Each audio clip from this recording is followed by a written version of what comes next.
ونصلي على رسوله الكريم أما بعد فأعوذ بالله من الشيطان الرجيم بسم الله الرحمن الرحيم والضحى والليل إذا سجى صدق اللہ العظیم.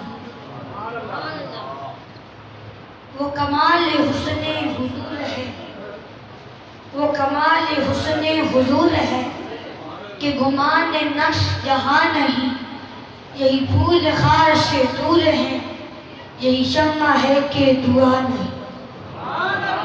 اور کروں تیرے نام پہ جاں فدا، نہ بس ایک جاں دو جہاں فدا، دو جہاں سے بھی نہیں جی بھرا، کروں کیا کروڑوں جہاں نہیں. وہی لا مکان کے مکین ہوئے، وہی لا مکان کے مکین ہوئے، سر عرش تخت نشین ہوئے. وہ نبی ہیں جن کے ہے یہ مکان، وہ خدا ہے جس کا مکان ہے. فصحاء عرب کے بڑے بڑے، فصحاء عرب کے بڑے بڑے، تیرے آگے یوں ہے دبے رکھے، کوئی جانے منہ میں سوا نہیں، رہی رہی بلکہ جسم میں جان نہیں. کروں مدح اہل دول رضا، پر اس بلا میں میری بلا، میں گدا ہوں اپنے کریم کا، میرا دین پالا. حمد و صلات کے بعد عزتوں کی مسند پر جلوہ فراز عالی مرتبہ وقار محترم محتشم علماء کرام، ذوی احتشام، برادران اسلام، السلام علیکم ورحمۃ اللہ وبرکاتہ.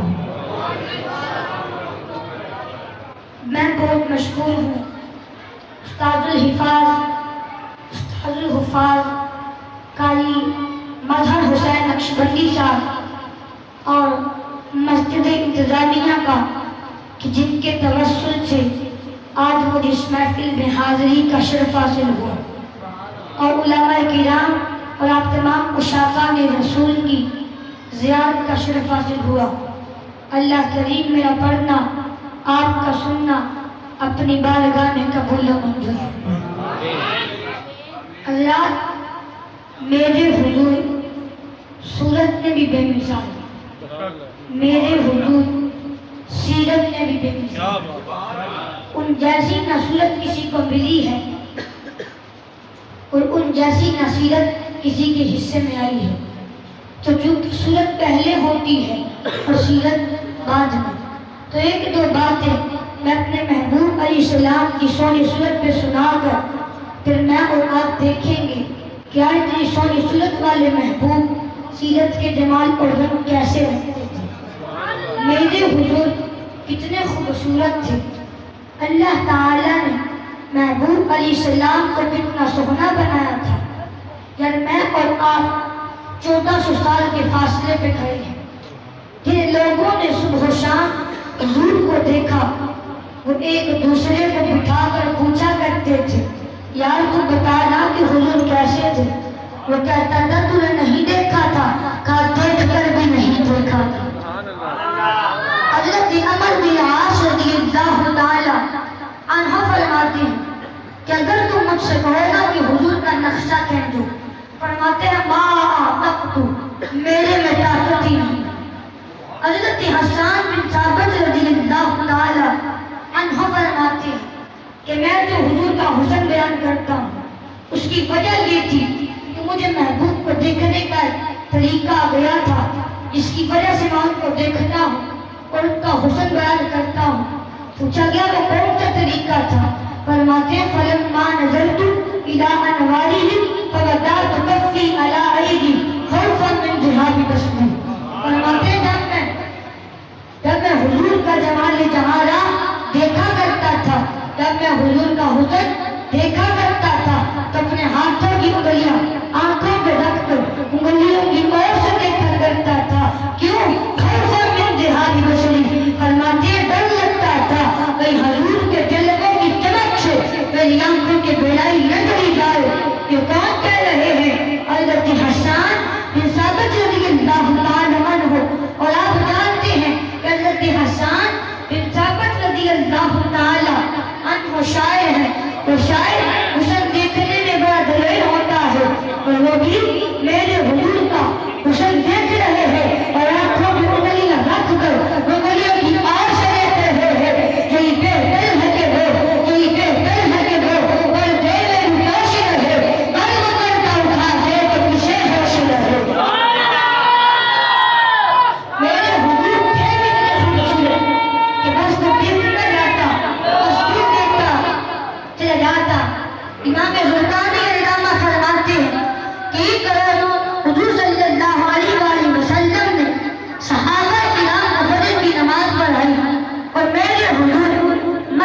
ممی سے نکلو. چلتے چلتے مدینہ منور سے باہر ایک وادی کے قریب سے گزر ہوا جہاں قافلے نے قرار دیا تھا. ان کے خیمے میں سب تھے, ان کے اونٹ باہر بندھے تھے. جب میرے حضور وہاں سے گزرے تو حضور کی نگاہیں سرخ رنگ کے اونٹ پہ رک گئی. آقا کو وہ پسند آ گیا. یار مقدم کچھ اٹھ گئے کہ آقا کو پسند آ گیا. دعا کیا کرو مالک کو ایسا بنا دے تجھے بھی پسند آ جائے, میرے محبوب کو بھی پسند آ جائے. کیونکہ زندگی تو وہی زندگی ہے نا, اس میں محبوب بھی خوش ہو اور محبوب کا خدا بھی خوش ہو. اللہ وہ بھی کوئی زندگی ہے اس میں محبوب کے خدا ہی ناراض ہو. تو حضور نے قافلہ سے پوچھا اونٹ بیچتے بھی ہو؟ انہوں نے بیچنا تھا یا نہیں بیچنا تھا؟ کہا کہ تمہیں سونا آ گیا. کہا ہاں ہاں بیچتے. خیال کیا ہوگا اگر کیا کیا تو جلدی چلے جائیں گے. چلو اونٹ نہ بھی بکا تو لوگ رکیں گے تو صحیح نا, دین کی ترجمت تو رہیں گے نا. یار اللہ تو دیکھیں گے. کہا ہاں ہاں بیچنا ہے. اتنے کا بیچنا ہے, اتنے کا بیچنا ہے. قیمت طے ہو گئی. حضور صلی اللہ علیہ وسلم نے فرمایا میں یہاں اونٹ خریدنا تو نہیں آیا تھا, میں تو بس یوں ہی گزر رہا تھا کہ تمہارا اونٹ پسند آ گیا, میں تمہیں جا کر اس کی قیمت بیچ دیتا. جب کسی کا نقص کر دیا جائے تو اس کا اندر بتائی تو کر رہا تھا, لیکن جب تو جن کو تب ادار دیتا ہے یا تو پہلے سے جانتا ہوتا ہے یا تو شاگردی رکھی جاتی یا تو شخص ضمانت ڈال دیتا ہے. اب حضور سے پہلے ملاقات تھی, جانتے تھے نہیں, پتہ پوچھا نہیں. میرے حضور نے بس اتنا کہا میں تمہیں جا کر اس کی قیمت بھیج دیتا ہوں. انہوں نے کہا ٹھیک ہے. میرے حضور نے اونٹ کی تقریر پکڑی, میرے حضور چل دیے. جب تک حضور نگاہوں کے سامنے رہے وہ ٹکٹکی لگا کر محبوب کی چار بجے رہے. اب حضور آنکھوں سے آتے رہے تو ان پر ہاتھ رکھ کر بیٹھ گئے اور ایک دوسرے سے کہنے لگے یار یہ تجربی شخص آیا, آگے سے کوئی بندہ اسے جانتا نہیں تھا, ہماری آنکھوں کے سامنے ہمارا قیمتی وقت لے کر چلا گیا. یار اس کا سوال پوچھ لیتا.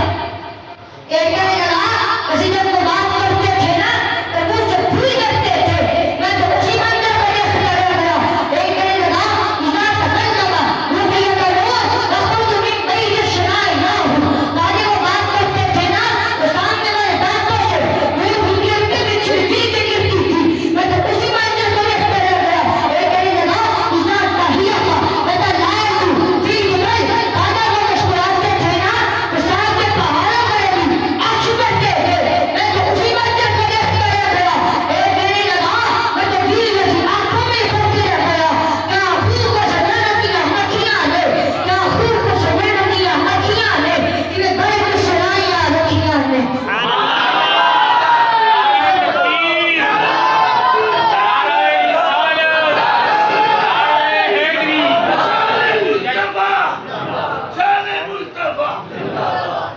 آنکھیں ایسے جیسے باب حیات کھلا ہو. کسی نے قاضی کو کہا کائنات تو بڑا سیانہ بنتا تھا, تو علم کا پتہ پوچھ لیتا. کہا میں تو خام ہزار حضور سے ہی دیکھتا رہ گیا, مجھے ہی ایسے نہ آیا کہ میں علم کا پتہ پوچھ لیتا. کسی نے حضرت ام معبد رضی اللہ تعالی عنہا سے پوچھا کہ آپ نے تو حضور کو قریب میں دیکھا ہے, آپ بتائیے کہ حضور کیسے تھے. یقین جانیے نفس تو آدمی کے ہیں, لیکن میرا ماننا یہ ہے کہ معنی مطلب اور مفہوم سمجھ میں نہ بھی گئے, کیونکہ حضور کا حسن ہے تو دلوں میں اترتا محسوس ہوتا ہے. اللہ کے ام معبد رضی اللہ تعالی عنہا فرمانے لگی ایک ایسا شخص دیکھا, ایک ایسا شخص دیکھا, رأیت رجلا ظاہر الملائکہ